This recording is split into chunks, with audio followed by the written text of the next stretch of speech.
మన చిన్నప్పుడు పల్లెటూరులో దొరికిన పాలు ఇప్పుడు సిటీలో దొరకటం లేదు. మా ఇంట్లో దీని గురించి మాట్లాడుకుంటున్నప్పుడు కంట్రీ డిలైట్ గురించి తెలిసి ఉన్నత ప్రమాణాలు ఉన్న ల్యాబ్స్ లో టెస్ట్ చేయించి రోజు రిపోర్ట్స్ ని యాప్ లో అప్డేట్ చేస్తారు. వాళ్ళ విధానాలు చూసి సంతృప్తి చెంది ఇలా రికమెండ్ చేస్తున్నాను.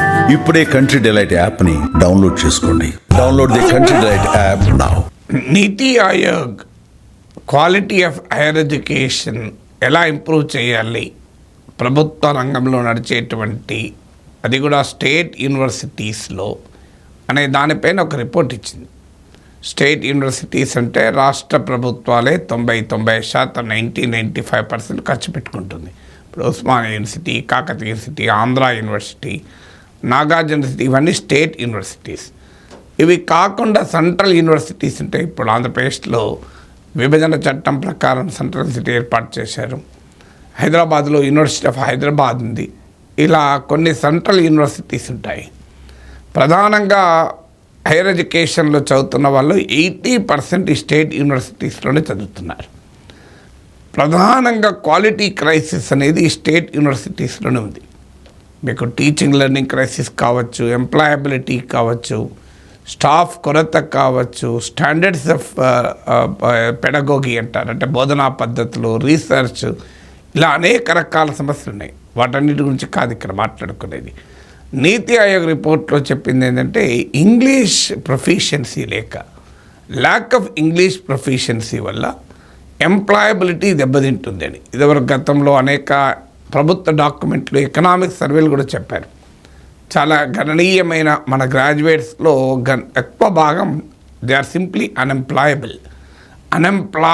అన్ఎంప్లాయబుల్ అనేది రెండు వేరు. అన్ఎంప్లాయిడ్ అంటున్నామో ఉద్యోగం రానివారు, అన్ఎంప్లాయబుల్ అంటే ఉద్యోగం ఉన్నా దానికి కావలసిన అర్హతలు లేని వారిని అన్ఎంప్లాయబుల్ అంటారు.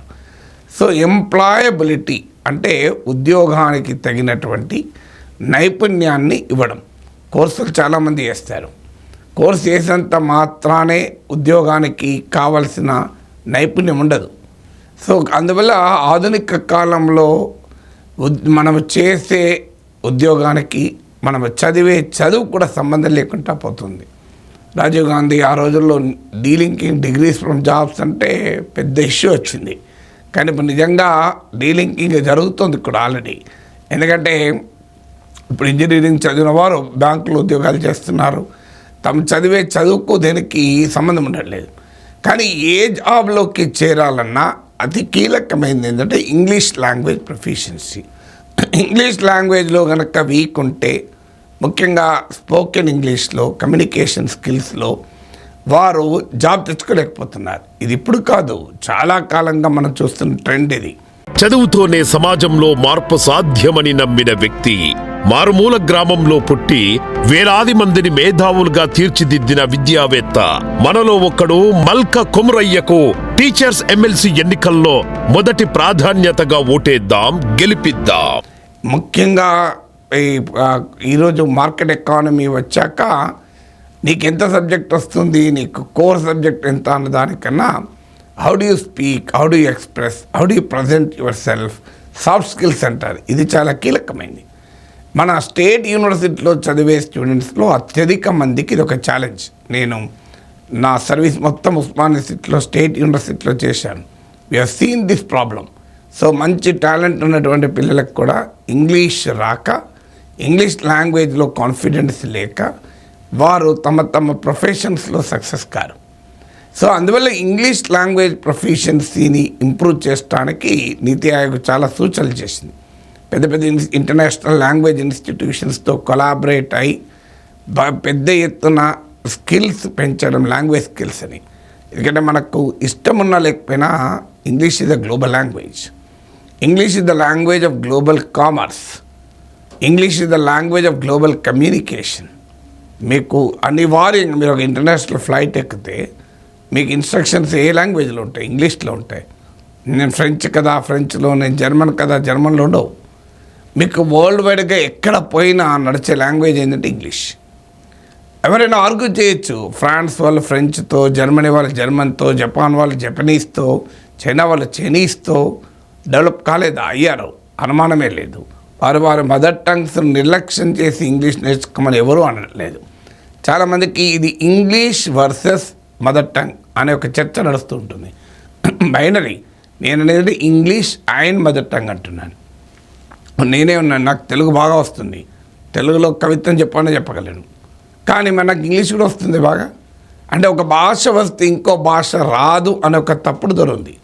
I can speak with equal proficiency in both English and Telugu. మరి ఈక్వల్ ప్రొఫిషియన్స్తో రాయగలుగుతాను తెలుగులో ఇంగ్లీష్లో, రాష్ట్రానికి కూడా. అందువల్ల లాంగ్వేజెస్ అనేది మదర్ టంగ్ నేర్చుకోవాలా, ఇంగ్లీష్ నేర్చుకోవాలా, మాతృభాషలో విద్యాబోధన కనుక ఇంగ్లీష్ వద్దని, లేదు మాతృభాషే వద్దు ఇంగ్లీషే కావాలని, ఈ రెండు రాంగ్ ట్రాక్లో డిస్కషన్ నడుస్తుంది. కానీ వాస్తవంగా జరగాల్సింది ఏంటంటే ఇంగ్లీష్ రావాలి, మదర్ టంగ్ రావాలి, ఇంకా అవకాశం ఉంటే ఏదో ఒక నేషనల్ ఆర్ ఇంటర్నేషనల్ లాంగ్వేజ్ కూడా నేర్చుకోవాలి. చాలామంది నేర్చుకోరు. నేను ఆర్ట్స్ కాలేజ్లో జర్నలిజం చదువుతున్న రోజుల్లో వెళ్ళి ఫ్రెంచ్ క్లాసెస్ కూడా అటెండ్ అయ్యాను, కానీ అన్ఫార్చునేట్లీ నేర్చుకోలేకపోయాను, కంటిన్యూ చేయలేదు. అందువల్ల నేర్చుకోవడానికి లాంగ్వేజ్ అనేది ఒక సాధనం, అసాధ్యమేమి కాదు. ఇక దీనికి రకరకాల కారణాలు చెప్తాను. మాది గ్రామీణ ప్రాంతం, మేము ప్రభుత్వ స్కూల్లో చదివాము, మా స్కూల్లో అంత ఇంగ్లీష్ స్టాండర్డ్ లేదు, ఇవన్నీ కహానీలు. నీలో గనక పట్టుదల ఉంటే అవన్నిటినీ అధిగమించి ఇంగ్లీష్ నేర్చుకోవచ్చు. నేను గతంలో కూడా నా వీడియోలో చెప్పాను, మరొకసారి అప్పుడు చూడని వాళ్ళకు, చూసిన వాళ్ళైనా ఇంకోసారి చూస్తే నష్టమేమీ లేదు. ఏంటి నా అనుభవం? నేను కూడా ఆదిలాబాద్ జిల్లా దేశంలో, రాష్ట్రంలో అత్యంత, ఉమ్మడి రాష్ట్రంలో విద్యాపరంగా అత్యంత వెనుకబడిన జిల్లాలో నుంచి వచ్చాను. సాధారణ జిల్లా పరిషత్ స్కూల్లో చదివాను. బెల్లంపల్లిలో 6వ తరగతి దాకా జిల్లా పరిషత్ స్కూల్లో తెలుగు మీడియంలో చదివాను. 7వ తరగతి నుంచి ఇంగ్లీష్ మీడియం స్కూల్లోకి ఎంటర్ అయ్యాను. 10th వరకు సింగరేణి స్కూల్లో 10th క్లాస్ పాస్ అయ్యాను మందమర్రిలో. ఇవేమి పెద్ద టౌన్స్ కావు, పెద్ద పబ్లిక్ స్కూల్స్ కావు, హైలీ స్టాండర్డ్ ఉన్నటువంటి పాష్ ఇంటర్నేషనల్ స్కూల్స్ కావు. మరి ఎలా సాధించాను? నాకు దానికి కావాల్సిందల్లా పట్టుదల. ఏంటి ఆ మొదటిగా ఉండాల్సింది? ఆ తపన. నాకు ఈ లాంగ్వేజ్ నేర్చుకోవాలి, ఐ వాంట్ టు లెర్న్. ఆ లెర్నింగ్ అపెటైట్, లెర్నింగ్ ఎజిలిటీ ఉండాలి. నాకు ఇప్పటికి గుర్తు, మా ఇంట్లో శంకర్ నారాయణ డిక్షనరీ ఉండే, ఇంగ్లీష్ టు తెలుగు డిక్షనరీ, ఇప్పటికీ కూడా అది ఆథెంటిక్. అది మా తాత మా నాన్న చేతిలో పెట్టి, మా తాత అంటే మా అమ్మ నాన్నల పెళ్ళి కాకన్నా ముందే చనిపోయాడు, అందువల్ల మేము చూసే అవకాశమే లేదు. మా నాన్న చేతిలో పెట్టి జీవితంలో నువ్వు BA కావాలరా అని చెప్పాడట. దిస్ వాజ్ నియర్లీ, మా నాన్న 1935లో పుట్టాడు. 1950 కన్నా ముందు వాళ్ళ తండ్రి మా తాత ఆయన గిఫ్ట్ ఇచ్చి దానిపైన అతని పేరు, మా నాన్న పేరు కూడా రాశాడు, సదాశివుడు అని, ఆయన హ్యాండ్ రైటింగ్తో. అది మా ఇంటి ముందట ఇంట్లో టేబుల్ పైన ఉంటే చాలా స్ఫూర్తి పొందేవాడిని. అలా ఇంగ్లీషు తెలుగు డిక్షనరీ ఇప్పటికీ కూడా అదే స్టాండర్డ్. అందువల్ల మీ పిల్లలకు ఒక English dictionary, standard English dictionary, English to English are English to Telugu మీరు కొని టేబుల్ మీద పెట్టండి. చూసినా చూడకపోయినా, నాకు ఇప్పటి గుర్తు, మా ఇంట్లో ఇంగ్లీష్ టు తెలుగు డిక్షనరీ, దానిపైన భగవద్గీత, ఈ రెండు ఉండేది. అంటే ఈ రెండింటికి మా నాన్న రోజు ఉదయాన్నే భగవద్గీత చదివాడు కనుక అదే టేబుల్ మీద భగవద్గీత ఉండేది, ఆ పక్కనే లేదా దాని కింద ఈ డిక్షనరీ ఉండేది. సో అందువల్ల చదువును కూడా భగవద్గీతగా భావించాను. ఆ తర్వాత నాకు గుర్తు, మేము 7th or 8th క్లాస్లో ఉన్నప్పుడు advanced learners dictionary of current English అనే ఆక్స్ఫర్డ్ వాళ్ళది మా నాన్న కొనుక్కొచ్చారు. సమ్మర్ హాలిడేస్లో నేను చేసే పెద్ద పని ఏంటంటే ఈ శంకరనారాయణ డిక్షనరీ మొదట్లో, ఆ తర్వాత ఈ ఆక్స్ఫర్డ్ అడ్వాన్స్డ్ లెర్నర్స్ డిక్షనరీ మొత్తం A to Z చదివాళ్ళం. ఏం లేదు, అట్టుగానే చదువుకుంటూ పోయేవాళ్ళం, కొన్ని పదాలు వదిలేసి, కొన్ని ఇంపార్టెంట్ పదాలు. సో ఆ రకంగా ఇంగ్లీష్ పైన తపన, డిక్షనరీ చదవడంతో మొదలైన జీవితం. మిమ్మల్ని డిక్షనరీ చదవని అంటలేను, కానీ అదొక ప్రయత్నం. 2, ఇంగ్లీష్ నేర్చుకోవడానికి అనేక రకాల పద్ధతి. నాకు అర్థమైన పద్ధతి ఏంటంటే రూట్స్ ఆఫ్ ది లాంగ్వేజ్లోకి వెళ్ళండి, ఎటిమాలజీ అంటారు. ఇప్పుడు ఒక వర్డ్కి ఒక మీనింగ్ ఎందుకు వచ్చింది అని, ఆ మీనింగ్ రావటానికి కారణం ఏంటి అని నేను నేర్చుకున్న మొదటి పదాలు చెప్తాను నేను, ఇప్పుడు కాదు. సినిస్టర్, డెక్స్ట్రస్, అంబిడెక్స్ట్రస్, చాలా కఠినమైన పదాలు. నేను జరుగుతున్న నా ఇంటర్వ్యూలో చెప్పాను, ఎందుకంటే నేను మొదట్లో నేర్చుకున్న పదాలు ఇవి. ఎటిమాలజీ అంటే ఆ వర్డ్ ఆరిజిన్లోకి వెళ్ళి, సినిస్టర్ అంటే లెఫ్ట్, డెక్స్ట్రస్ అంటే రైట్ అని. ఎడమ చేతితో చేసే పనులు సాధారణంగా కుడి చేసే పనులు. కొంతమంది లెఫ్ట్ హ్యాండర్స్ ఉంటారు, అది వాళ్ళకి లెఫ్ట్ రైట్ తేడా లేదు. నార్మల్గా ఇప్పుడు మనం డబ్బులు ఇవ్వాలనుకోండి రైట్ హ్యాండ్తోనే ఇస్తాం. ఏదన్నా దేవునికి పూజ చేసేటప్పుడు పుష్పాలు పెట్టాలనుకోండి రైట్ హ్యాండ్తోనే పెడతాం. షేక్ హ్యాండ్ ఇవ్వాలనుకోండి రైట్ హ్యాండ్తో ఇస్తాం, లెఫ్ట్ హ్యాండ్తో ఇవ్వము. రైట్ హ్యాండ్ లెఫ్ట్ హ్యాండ్ ఈక్వల్గా ఉండేవాళ్ళు ఉండవచ్చు. కానీ అందువల్ల డెక్స్ట్రస్ అంటే రైట్ హ్యాండ్ అంటే చాలా సమర్థత అని. అంబిడెక్స్ట్రస్ సవ్యసాచి రైట్ హ్యాండ్ని 2 రైట్ హ్యాండ్గా వాడగలిగేవారు. మనకు అర్జునుడు 10 పేర్లలో పార్థ, కిరీటి, ఫల్గుణ, ధనంజయ, బీభత్స, శ్వేతవాహన ఇలా 10 పేర్లు ఉంటాయి కదా. ఆ 10 పేర్లలో ఒక పేరు సవ్యసాచి అర్జునుడి. అందువల్ల తాను విల్లును 2 చేతులతో సమానమైన శక్తితో సామర్థ్యంతో ప్రయోగించగలడని.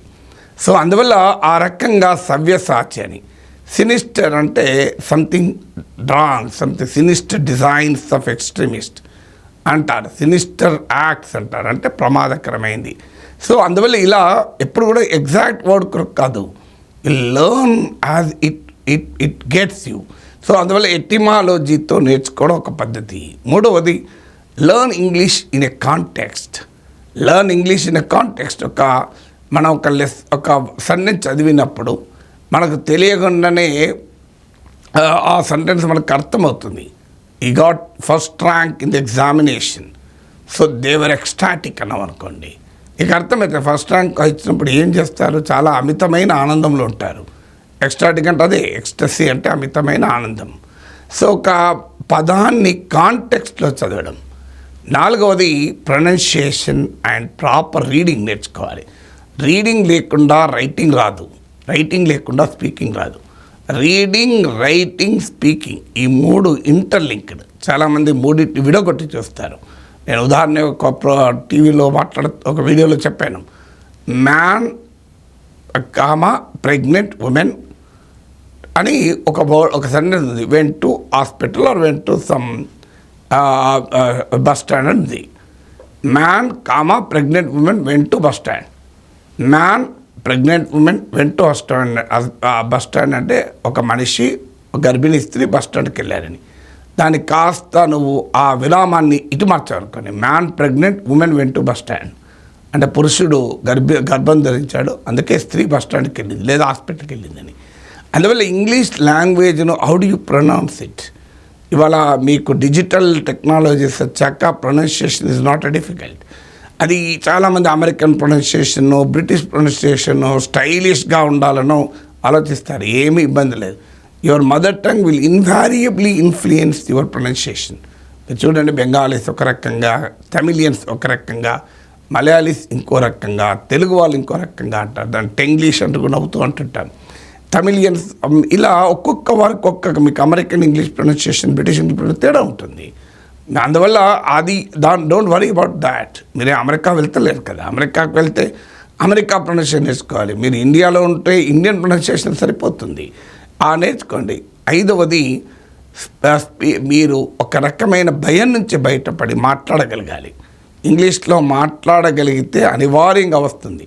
పుస్తకాలు చదవగలగాలి. Read as many English books as possible. నాకు ఇప్పటి గుర్తు ఇండియా టుడే వచ్చిన మొదట్లో ఇండియా టుడేను ముందు నుంచి వెనక వరకు ఆ వారం అయిపోయేలోగా లైబ్రరీలో ఇండియా టుడేను పూర్తిగా చదవాలి. ఒక నోట్బుక్ ముందు పెట్టుకొని ఒక పదం అన్లెస్ కాంటెక్స్టువల్గా అర్థం కాకపోతే వెంటనే ఆ పదం, లేదా కొత్త పదం ఉంటే వెంటనే రీడర్ డైజెస్ట్ వాళ్ళది యూజ్ ద రైట్ వర్డ్ అని ఇలాంటి పుస్తకాలు ఉండేవి. సో అలాంటి ఒకే రకమైన పదం అనేక రకాలు, ఇప్పుడు యాడ్, అఫిక్స్, అటాచ్, అపెండ్ అన్నీ ఒకే రకంగా ఉంటాయి. అసిమిలేట్, డైజెస్ట్ ఒకే రకంగా ఉంటుంది. ఏంటి తేడా? ఆ మైన్యూట్ డిఫరెన్స్ ఏంటి? అసిమిలేట్కు, డైజెస్ట్కు. యాడ్, అఫిక్స్, అటాచ్, అపెండ్ అన్నీ ఒకటే. కానీ ఏంటి, అఫిక్స్ స్టాంప్ అంటాం, యాడ్ స్టాంప్ అని ఎందుకనం, అటాచ్ స్టాంప్ అని ఎందుకనం, ఇలా use the right word reader digest పుస్తకాల్లో ఉండి నేర్చుకున్నాం. తర్వాత ఇలా ఎటిమాలజీ నుంచి మొదలుకొని ఒక వర్డ్లో మైన్యూట్ డిఫరెన్సెస్ వరకు, ఈడియమ్స్, ఫ్రేజెస్ ఇవన్నీ కూడా ఒక ఆసక్తిగా నేర్చుకునేటువంటి ప్రయత్నం చేయడం. ఒక పదం కొత్తగా ఇప్పటికీ కూడా అలవాటు ఏంటంటే, ఏదైనా ఒక పదం కొత్తగా వచ్చిందనుకోండి, అనివార్యంగా దాన్ని వాడాలి, దాన్ని తెలుసుకోవాలి, దాన్ని ఉపయోగించాలి. ఇప్పటికీ నేను అందుకే చెప్పే నా అనుభవం, తెలుగు మీడియంలో చదివి ఆదిలాబాద్ జిల్లాలో ఒక ప్రభుత్వ స్కూల్లో, జిల్లా పరిషత్ స్కూల్లో చదివి ఇవాళ భారతదేశంలోని అన్ని పత్రికలకు leading websites and leading news paper రాశాను. మీరు గూగుల్లో కొట్టండి, K Nageswaran Economic Times, K Nageswaran Hindustan Times, K Nageswaran Deccan Herald, అంటే మీకు K Nageswaran Economic and Political Weekly అని కొట్టండి, కె నాగేశ్వరన్ మీరు Firstpost or K Nageswaran Quint, K Nageswaran the Wire అని కొట్టండి, కె నాగేశ్వరన్ న్యూస్ మినిట్ అని కొట్టండి, వస్తాయి. సో ఇలా అనేక పత్రికలకు, న్యూస్ పేపర్స్కు కంటిన్యూస్గా రాశాను. ఎలా రాయగలిగాను? ఈవెన్ టుడే రైట్ 3 రోజుల కింద కూడా తెలంగాణ క్యాస్ట్ సర్వే పైన క్వింట్లో రాశాను. సో ఈవెన్ టుడే రైటింగ్ ఇది వండర్ఫుల్ ఎక్సర్సైజ్ కనుక ఆ లాంగ్వేజ్ ప్రొఫిషియన్సీ పోకుండా ఉండటానికి ఇప్పటికీ రాస్తూ ఉంటాను, సమయం దొరికితే మాట్లాడుతుంటాను. అందువల్ల రైట్ అండ్ స్పీక్ ఆ ప్రాక్టీస్లోనే మనకు వస్తుంది. Learn the grammar. చాలామంది ఇప్పటికీ కూడా టెన్సెస్ సరిగా వాడరు, జెండర్ సరిగా వాడరు, కనీసం ఎక్కడ సింగులర్కి ఎలా వాడాలి, ప్లూరల్కి ఇవ్వాలి తెలియదు. దే టాక్ అనాలన్నా, దే టాక్స్ అనాలన్నా, హీ టాక్ అనాలన్నా, హీ టాక్స్ అనాలన్నా, ఇది basic grammar. Have a basic grammar. నేను 7th క్లాస్లో ఇంగ్లీష్ మీడియంలో చేరినప్పుడు ఒక 10 ఇంగ్లీష్ గ్రామర్ పుస్తకాలు మా నాన్న పక్కనే కూర్చొని పెట్టి నేర్పాడు. మీకు అలా మాకు మా నాన్న నేర్పలేదు సార్ అని కంప్లైంట్ చేయకండి. అప్పుడు డిజిటల్ ప్రపంచం లేదు, ఇప్పుడు డిజిటల్ ప్రపంచం ఉంది. కూర్చొని నేర్చుకోవడానికి ఒక్కరు కాదు, ఒక్క వెబ్సైట్ కాదు, బోలెడు యూట్యూబ్ ఛానల్స్ ఉన్నాయి, వెబ్సైట్స్ ఉన్నాయి. మీరు నేర్చుకోండి, సింపుల్ గ్రామర్ నేర్చుకోండి.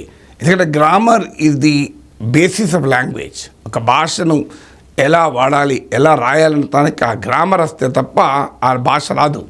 అందువల్ల grammar, basic grammar, English grammar నేర్చుకోండి. మేము ఆ రోజుల్లోనే 7thలో రెనన్ మార్టిన్ స్టాండర్డ్ గ్రామర్ బుక్ ఉండే, లివింగ్ ఇంగ్లీష్ స్ట్రక్చర్స్ అని, ఇలాంటివన్నీ తెప్పించుకొని వాటిని అటు ఇటు చదవడం. చాలా క్లాస్లో ప్రాక్టీస్ ఉండేది. ఇంగ్లీష్ టెక్స్ట్ బుక్ తీసి కంటిన్యూస్గా ఒక పేరా చదువుతూ అందులో నౌన్ ఏది, ప్రపోజిషన్ ఏది, ఎడ్జెక్ట్ ఏది, వర్బ్ ఏది, అడ్వర్బ్ ఏది, ఇంటర్జెక్షన్ ఏది, కంజక్షన్ ఏది అని చెప్పాలి, ఆర్టికల్ ఏది అని. సో చదువుకుంటూ పోతూ చెప్పాలి. సో ద ఆర్టికల్, కింగ్ ఇది నౌన్, ఇది ప్రొనౌన్ అని. సో అలా ప్రాక్టీస్ చేయడం ద్వారా ఇంగ్లీష్ నేర్చుకోవచ్చు. ఒకటి ధైర్యం ఉండాలి. 56 అక్షరాల తెలుగే వచ్చినప్పుడు అందులో గుణింతాలు, అచ్చులు, హల్లులు నానా బీభత్సం కదా. అలాంటప్పుడు 26 అక్షరాలు ఇంగ్లీష్ రాదా? మీరు కావాలంటే కంప్యూటర్ ముందు కూర్చోండి. తెలుగు కంపోజ్ చేయడం చాలా కష్టం, రిలేటివ్లీ ఇంగ్లీష్ కంపోజ్ చేయడం చాలా ఈజీ. అన్ఫార్చునేట్లీ టెక్నాలజీ మన బద్దకసం చేస్తుంది. స్పెల్ చెక్ ఉంటుంది, గ్రామర్లీ ఉంటుంది, గ్రామర్ చెక్, స్పెల్ చెక్, మిగిలిన చెక్ ఏముంది? మనం చెక్ చేసుకోవడానికి ఏముండదు. అందువల్ల read at least a good magazine, read at least 1 good newspaper, read books, see serials, English shows చూడండి, మంచి ఇంగ్లీష్ వస్తుంది అవి కూడా. At least 1 English news bulletin everyday. This how we learn. ఇప్పటికీ నాకు 8th క్లాస్ 75 నుంచి, ఆ రోజుల్లో టీవీలు కూడా లేవు మాకు, డిజిటల్ టెక్నాలజీ, స్పాట్ లైట్ అని వచ్చేది 9:15కు ఆల్ ఇండియా రేడియోలో.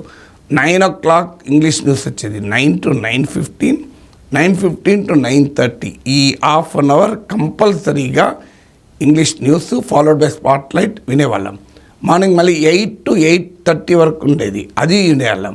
తెలుగులో కూడా వార్తలు వినేవాళ్ళం, ఎందుకంటే తెలుగులో వార్త తెలిస్తే ఇంగ్లీష్లో వార్త అర్థమవుతుంది అని. సో అనేక సంవత్సరాలు ఒక తెలుగు పేపరు, ఒక ఇంగ్లీష్ పేపర్, హిందూ పేపర్ చదివాన్ని, తెలుగులో ఒక పేపర్ చదివాన్ని, ఈనాడు, హిందూ 2 చదివాన్ని.